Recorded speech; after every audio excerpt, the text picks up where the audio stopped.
from the a couple years ago,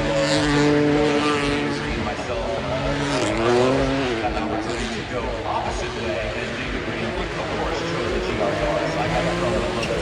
I had to stick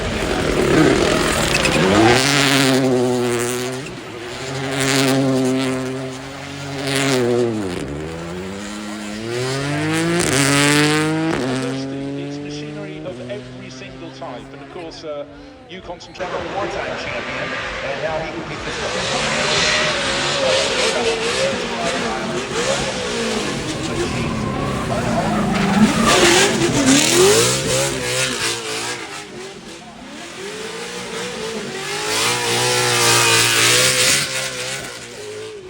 he sits in a race seat at all times. Even what happened in the first ball, I had to just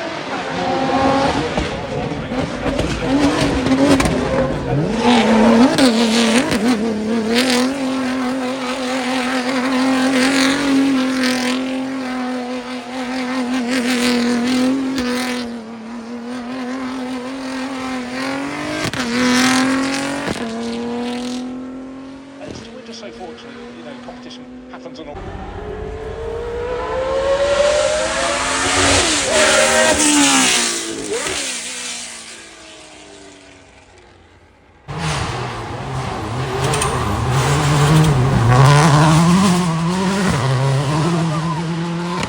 Hey, drifting is, like I said, not just a side issue. He brought this vehicle.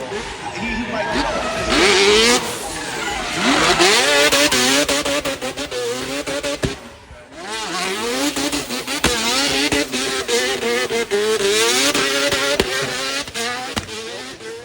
It's built by TCP Magic, Total Car Produce. It's turbo power plant under the hood. Batsy always puts on a show. This is a trip game and also trip master. Batsy has been a staple.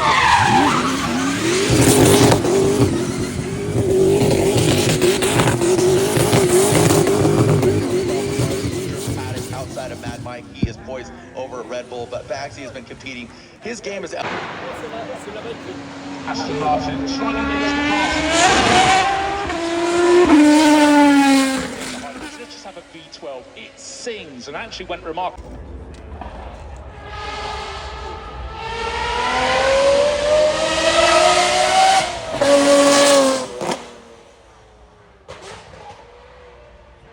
Sweeping through the sweepers, but good to see them anyway. Yeah, and as we were saying, again, we've got more Koenigsegg action. This, the CC 850 from Koenigsegg in all in white, making its way up the hill now. Well, this is the one we saw on the start line, a tribute to the models from Stout and then some. It's Scouter, right? So it's more stout, it's even more stout.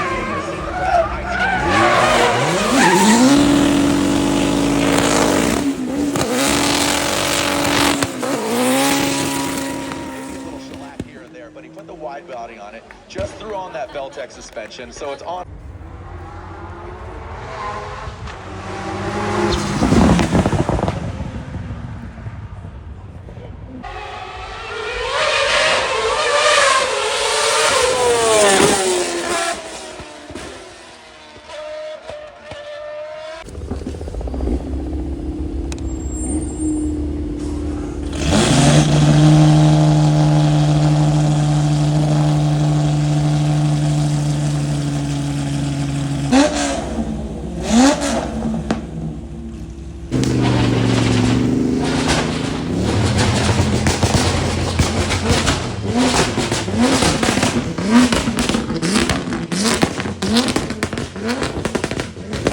Fully electric Renault 5, but it's rather lovely that they've got the new 5-turbo. What do you think of this? What is that car? Can you tell me?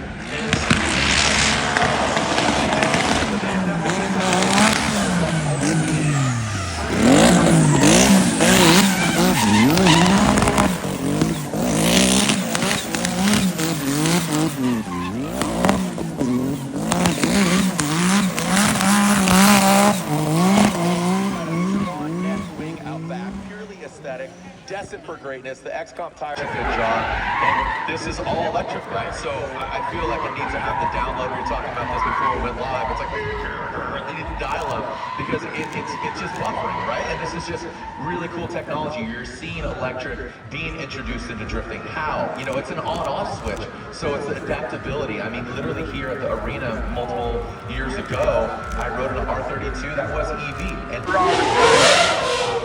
This is the F80. This is historic. This is the first time in public, about once a decade since the 1980s with the F40. They go up another 10, the 50, the 60, the 70, but this really has design that harks back to my eye to sort of the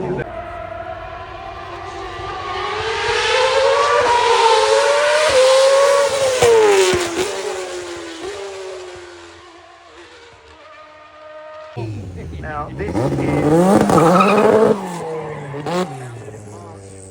year, on circuits like the Nürburgring Nordschleife, they absolutely know what they're doing, and it looks fantastic, sounds fantastic, and you can't miss it in that bright red livery. no, with that kit on board as well, enhanced brake components, improve the cooling of the car, the feel of it, and the durability.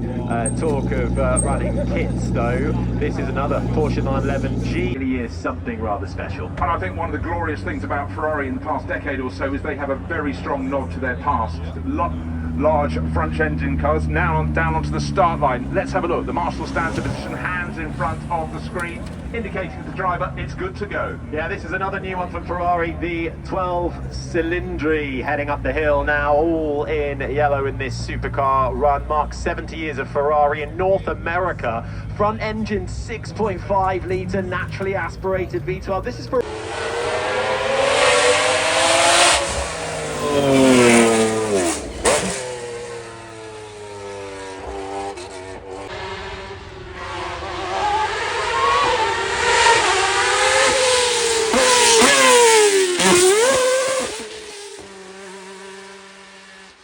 It really is one of the most popular places here. Yeah, particularly on the Thursday here at the Goodwood Festival of Speed. But what you never know with cars like this, like in the racing world, was this finished last night? You know, you always have a target, and that target is coming. It's in the diary. You cannot miss your... And Goodwood hand in hand on the map globally this weekend, celebrating Ferrari's 80th anniversary, positioned as the successor to the LaFerrari 3-litre twin-turbo V6 with a hybrid system as well. Aero, the splitter with the stabilising fin in the middle as well.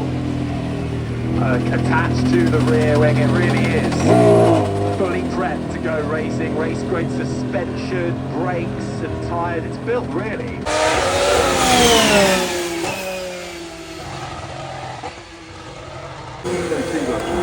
Maybe more expensive, but maybe faster, quicker, and that is what it's all about, going faster. That's the sound of a McLaren 765L. Being a lot more restrictive in the top of that loop before they come back down to around about 500 miles per hour, and red one bring them around to